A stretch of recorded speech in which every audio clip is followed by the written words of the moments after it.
So if you want to change around the settings of your application, then you can go around onto the three dot button right here, and then you can go around into settings. So over here you can see that if you were to go to general, you can change out your themes as we saw in the previous video.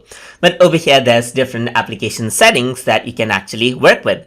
Let's say for example right now the chat density is comfy, meaning there's a space in chat density right here.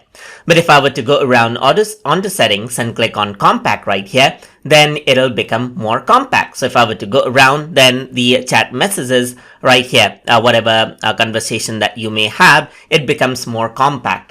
So if I were to go around over here onto settings right here, just like this, so you can go for comfy right here, and for layout, you can see that you can change it into list or grid view as well. So you can see that you can change it out into list right here or grid right here. So under themes, you can see that right now it's in grid, but if I were to change it into list, then you see the list mode right here instead of the grid. But if I were to go around onto settings and select grid, then you can see the grid mode right here. And that is how you can also go around and change up the layout right here of the application.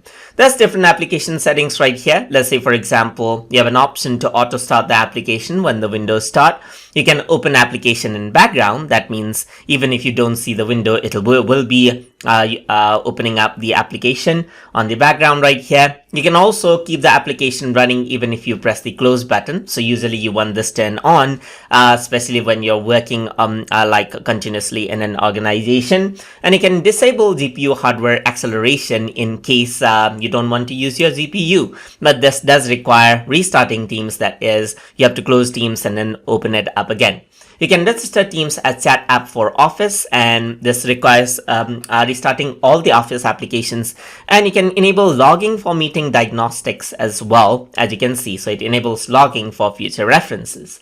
So over here, you can see that you have an option to open the chat in main window or a new window right here, and so forth as well. And these are different settings, as you can see, and we're going to explore other settings later on as well.